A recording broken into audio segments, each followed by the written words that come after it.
But the story doesn't end there, and it doesn't end to this very moment. Maybe you can get involved. Maybe you know something. While I was at a church building down in the Kenmore area of Ohio, somebody brought me a lady that came in from Oregon. She just got in from Oregon, came with her kids and her husband, and they want to take prayer and pray for the whole family, pray deliverance prayer over all of them. So we prayed for all of them. She came up to my office and said she has something very important to tell me. She began to tell me about how she was raised up and taken to ritual services, satanic services, that her mother was involved and her mother's boyfriend was involved, and the mother involved all of them, and they're from the Akron area. And then as she told me all these different stories and how they went off to Oregon and the satanic coven there, and she believes one guy was killed, and that's the reason she got out of there. She wanted out. So she left and came, and by God's providence, she found us. She's sitting in my office and begins to tell me about a ritual that occurred in the Copley area of Ohio, right next to Akron. Copley. A ritual that included her being used sexually once again, but it was going to be a human sacrifice. And there was a little boy. He looked about 8, 9, or 10. She didn't know. She said that he had these really strange, she'll never forget it, because the little boy had like these fluorescent colored socks. Now when I tell you the story, it's going to be gruesome. If you want to close your ears, if you don't want to hear, that's fine. But there's something about the providence of God tonight, because this case is not over. For those who know your Bibles well, you can go to 2 Kings chapter 21, 22. Manasseh took his own son and sacrificed him to the demon god Moloch, painfully. In Akron, Ohio, in the Copley area, in a coven that some had called the Circle of Dominion. The Circle of Dominion. Caino was there. Others were there. This girl, probably around 19, 18, 17, was taken in there for sexual use. But a little boy was there that had fluorescent socks on. And he was sacrificed and killed. He was tortured first as they summoned the powers. This woman sitting in my office in Kenmore, Ohio, began to tell me about the ritual and what they did to the little boy. And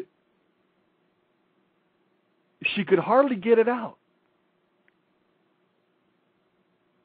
She said, Pastor Russ, in the end, when it was all over, these people ate the kid.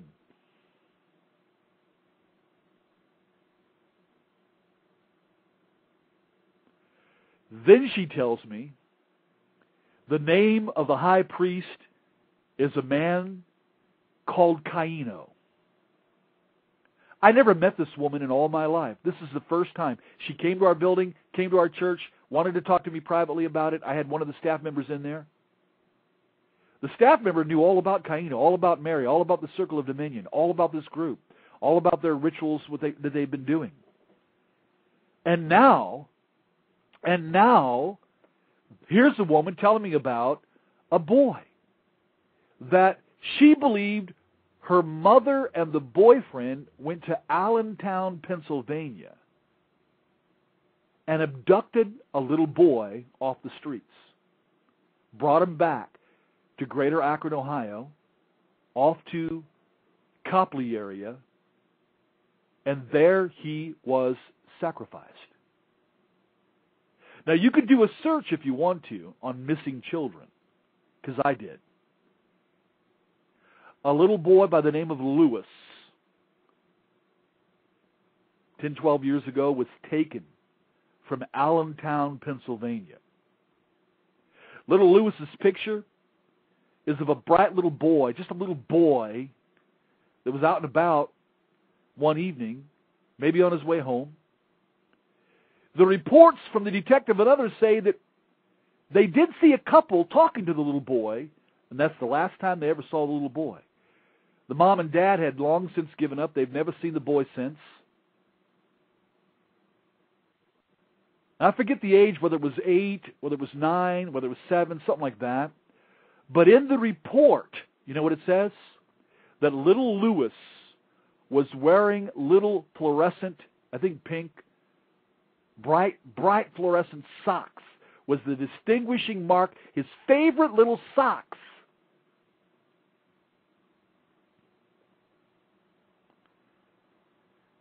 Now, I'm telling you, I've seen crime scene video, I've seen crime scene everything, and,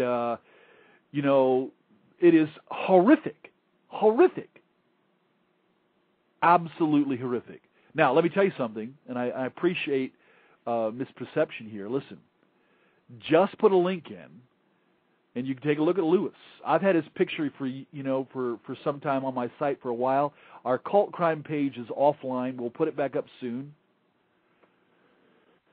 But it was back in 77 when he was taken from, there it is, Allentown, Pennsylvania. There it is. I'm reading, this is a report. Let me see if it's the same one that I had. It might be the exact same one. That he was wearing a maroon and white striped shirt, blue pants, look, pink socks. There you go. She said they were bright pink, like fluorescent pink. So you have found that quickly, and we deeply appreciate that. For anybody that wants that link, I'm bringing it out now because it's a case that we have been prayer mapping. It's a case I called the current detective. Because we took this woman, she said she remembered where the house was. She took us to the Copley area. I'm not going to give you the address. It was a house on the corner that had been boarded up, as if drugs had been used in it. It looked like a pretty nice old house, pretty nice, but it's boarded up.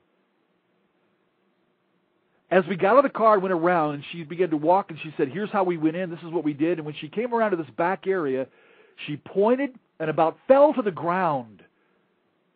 And she's crying, and she's just shaking and fearful, filled with fear. It may be that since Caino's dead, she felt free to come forward and tell the story. She told the description. She told everything about it. She took us to the house. She kept talking about the little boy. So I contacted the detective there in Allentown. And I told him the whole story about a woman coming from Oregon who says and implicates her own mother and boyfriend, some Satanist boyfriend. She says they went to Pennsylvania. They abducted a little boy in the 70s. They kept him for some time.